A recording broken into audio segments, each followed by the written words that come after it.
Nacido después de la Segunda Guerra Mundial, el Tratado Antártico, que regula las relaciones internacionales respecto al continente blanco, está en peligro.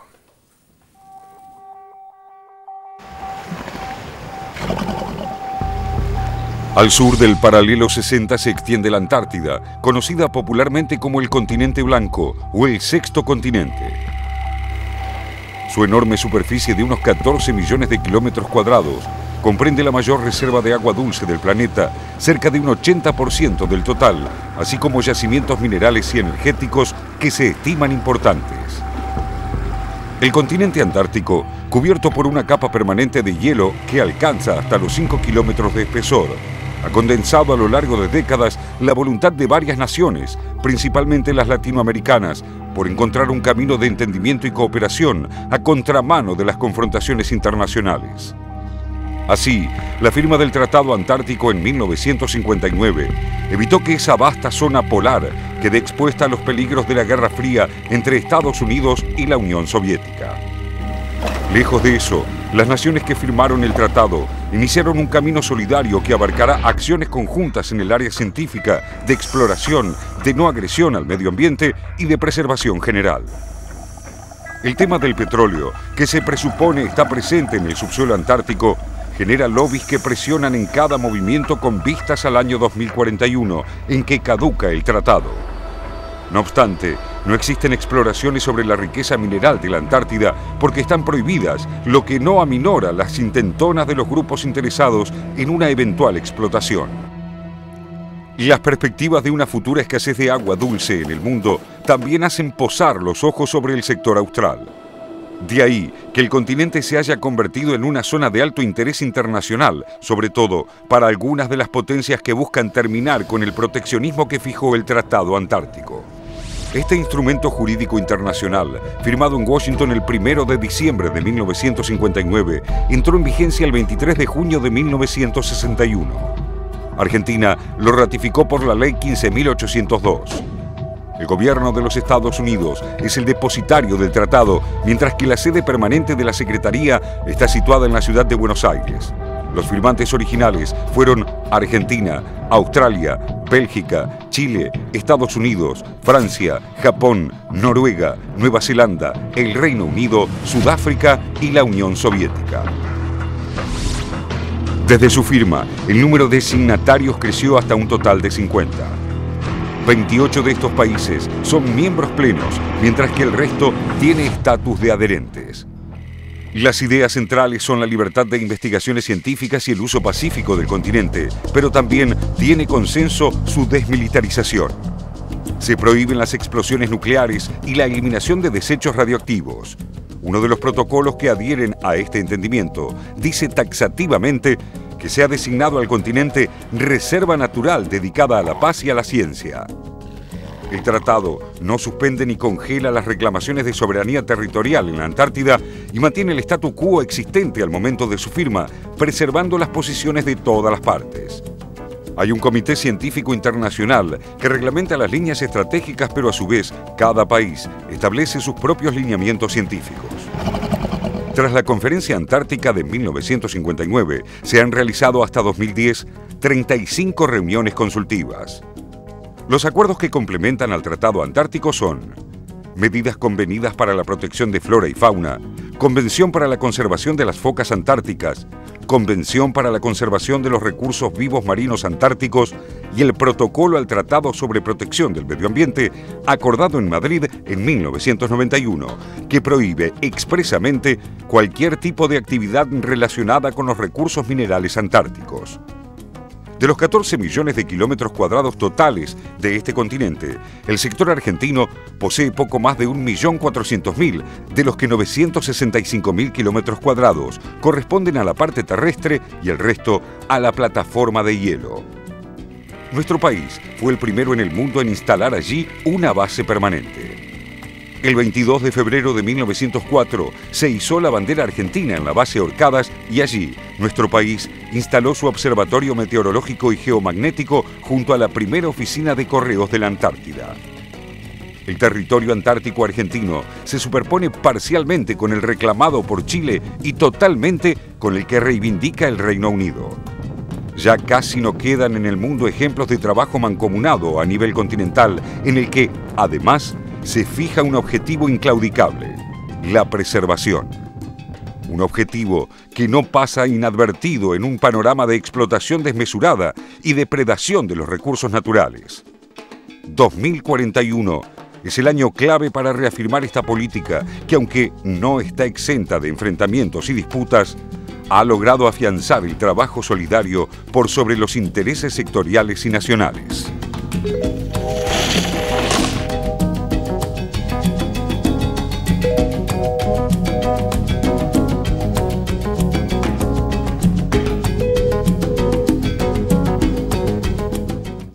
Sí, es bueno recordar entonces que hace poquito, el 22 de febrero, se cumplieron 109 años de la primera base en la Antártida, y la base esa es argentina. En realidad llegó un escocés en el barco Scotia, justamente, hizo un asentamiento científico y luego se lo propuso, se lo vendió al presidente argentino, Julio Argentino Roca. Y desde entonces la Argentina tiene ahí su base. Bueno, para hablar de este tema tan importante, estamos con un invitado muy especial, que es el director nacional del Antártico, Mariano Memoli. ¿Qué tal? ¿Qué tal? Mariano, encantada. Buenos días. Bueno, la primera pregunta es en relación al Tratado Antártico. Esto Sí. va a vencer en el 2041, pero hay, se dice, lobbies que intentan modificar esto para abrirlo, y porque la posibilidad de que en esta región existieran hidrocarburos, minerales valiosos, incluso algunas enzimas, se hablan de enzimas valiosas.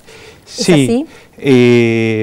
Sí, de todas maneras se prohibió la prospección para evaluar los recursos minerales. Siempre hay gente que quiere explotar lo inexplotable, y creo que el Tratado Antártico goza de buena salud y en general va a seguir adelante unos cuantos años más. Es el único tratado que ha perdurado tanto tiempo, son más de 50 años que ha perdurado en un sistema internacional tan complejo.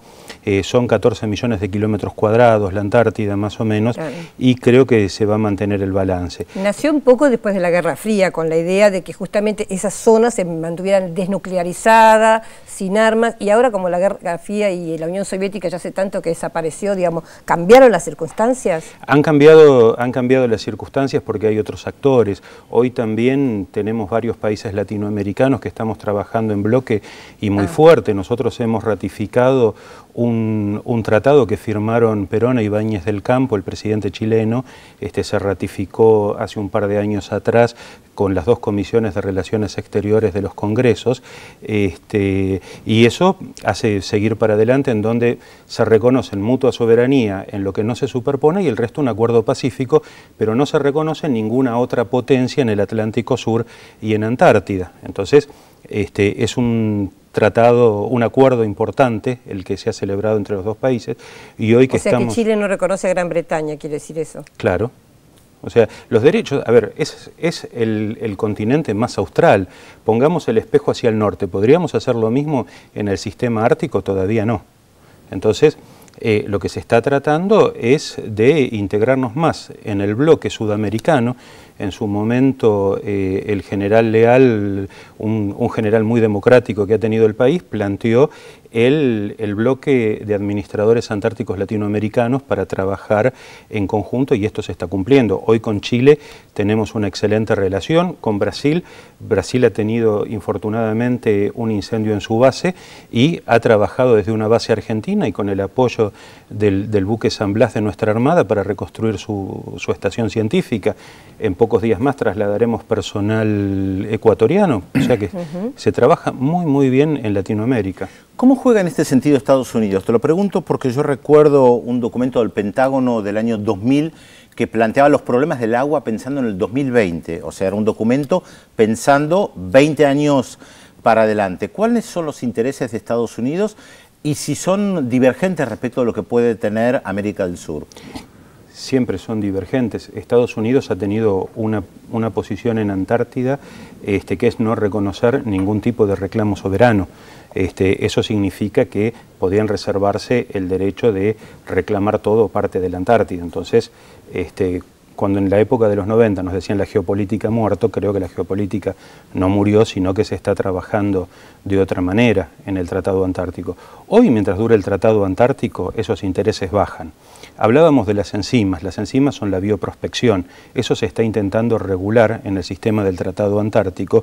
En algún momento se habló que eso era la fiebre del oro, porque hay un desarrollo de patentes, las bacterias son muy competitivas entre sí y se pueden desarrollar antineoplásicos, antibióticos, enzimas para la industria, y eso se comenzó a explotar. Argentina ha sido el único país que generó un proyecto de genoma. Walter McCormack, que es el científico argentino que lo desarrolló, lo patentamos y lo dimos a conocer. El único país. Todos los demás países hasta ahora hablan, pero no están trabajando igual que nosotros, como debe ser, para la libre investigación científica. Y la mayor cantidad de patentes tiene que ver con Estados Unidos. El turismo es otra de las fuentes de ingresos genuinos que puede tener algún país o alguna compañía de turismo. ¿Ya hay una industria turística? Enorme. Enorme. Sí, Argentina manda cruceros, ¿no?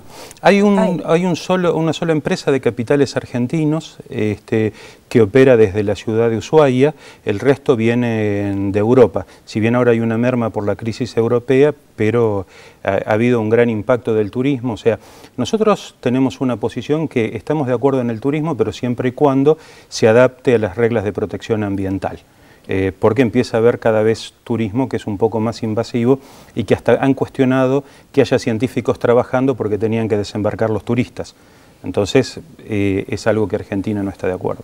Un gran valor que se le da a las Islas Malvinas es su lugar geoestratégico, y justamente se habla de la intención de Gran Bretaña de quedarse con Malvinas por la proyección de poder, no solo hacia el Atlántico Sur, hacia el Índico, sino también hacia la Antártida. Y de hecho reclaman exactamente el mismo sector que los argentinos consideramos nuestro, ¿no es cierto? Sí. Yo quería que me dijeras esta relación que hay entre las Malvinas y la Antártida, si las hay. Por supuesto, vos lo has definido muy bien en la introducción. El Reino Unido tiene un concepto colonialista para el mundo, entonces toma las Islas Malvinas, Georgias y Sandwich, que no hay que olvidarse del resto de las islas, y las instala para reclamar como territorios de ultramar, y dentro de los territorios de ultramar está la Antártida. Entonces, hay una diferencia. Ellos tienen un reclamo, nosotros tenemos derechos. Los derechos del momento en el cual se ocupó la Antártida, la continuidad geográfica, o sea, hay la ocupación temprana y la historia que tenemos. Más que a Roca, yo lo reconocería a Perito Moreno, que fue el gestor de la Antártida para la Argentina. Y después el otro ha sido Perón, en el cual consideró que la ocupación militar de la Antártida no bastaba y había que hacer una ocupación científica de la Antártida. Por eso la primera expedición científica se da en el año 1951 y se crea el Instituto Antártico Argentino, que es el primer organismo del mundo en tener acceso a la Antártida. ¿Qué hace Gran Bretaña? Ocupa militarmente. ¿Qué hizo Gran Bretaña? Y Gran Bretaña tomó prisioneros en la década del 50 argentinos y a chilenos y los deportó. ¿En 1950? En 1952. Ajá. Entonces, en la isla de Decepción. Entonces eso produjo una rispidez que también se analizó, no solo en la Guerra Fría, ellos tenían la flota en Malvinas y atacaron, tomando prisioneros, ¿no? Es la famosa frase de Perón que cuando se presenta el embajador británico para reclamarle sobre la Antártida, dice, esto me hace acordar a la persona que me roba el perro y me manda el abogado para reclamarme el collar. Entonces, eso es lo que estaban haciendo con la Antártida. Y ahí es donde nace el acuerdo con Chile. Entonces, sí, han tenido una posición colonialista, militarista, mientras que Argentina es científica. La base Orcadas dependía del Ministerio de Agricultura y Ganadería para estudiar el clima. Y lo último, para redondear esto, nosotros teníamos la base Corbeta Uruguay en el archipiélago de las Georgias del Sur, que nunca fue cuestionado por el Reino Unido, y fue el último acto de guerra que hizo el Reino Unido, destruir, dinamitar una base científica que trabajaba contribuyendo a los estudios climatológicos. Bueno. Interesante esto porque tiene que ver con lo que planteaba Telma de la geopolítica, ¿no? Ver esto no solamente desde los científicos, sino desde la geopolítica. Gracias, Mariano. Muchas gracias. Bueno, mandamos de paso saludos a los de la base Carlini, que nos ha dicho Mariano Memoli que nos están viendo. Así que saludos. Por supuesto. Y vamos a Félix Keylor a ver si hay más mensajes. Muchísimos mensajes. Luis de Montegrande dice, una crítica les quiero hacer. Dice que hacemos difíciles las incógnitas para que las adivine solo Fontova, que es muy ilustrado. Dice, felicita por el programa. Tratamos de compartirlas con todo. Y Fontova no siempre acierta, ¿eh? Pero no, es cierto. Fontova? Sí, la que acertó es Ana María de San Pedro y también los Joelitos de Almagro acertaron por ahora. Sandra de Floresta dice si podemos explicar un poco más sobre las propuestas de Beppe Grillo y que lo llenaron, dice que le dieron tanta cantidad de votos. Bueno, Antonio de Radatile en Chubut, felicitaciones, dice, por el programa, y si podemos hacer un informe sobre la salud de Chávez. Eliseo de Olivos le da envidia, dice, todo lo que saben sobre política internacional todos estos conductores. Así que bueno, ahí está Eliseo. Bueno, 0800 444 1777 4535 0709. Recuerden que también se pueden comunicar con nosotros a través de la red social Facebook. Yo veo Visión 7 Internacional y Visión 7 Internacional. Más datos de la incógnita porque todavía está difícil y hay muchos que no pudieron acertar. Atención, durante la Segunda Guerra Mundial, nuestro personaje fue capturado por la Gestapo y pasó por los campos de concentración de Buchenwald y Dora Matilbau. Tras el final de la contienda participó en la redacción de la Declaración Universal de los Derechos Humanos en 1948 y posteriormente hizo carrera diplomática en Naciones Unidas. ¿Quién es nuestro personaje de hoy? 0800 444 1777 4535 0709. Nueva pausa en Visión 7 Internacional y le adelantamos el tema que vamos a desarrollar en el próximo bloque. Derechos humanos en Guatemala. A pocas semanas de que se inicie el juicio histórico al dictador Efraín Ríos Montt por cargos de genocidio contra poblaciones indígenas, Guatemala recuerda a más de 200.000 víctimas del conflicto armado que enlutó al país décadas atrás, reclamando el fin de los asesinatos y desapariciones. Se lo contamos luego de la pausa en Visión 7 Internacional.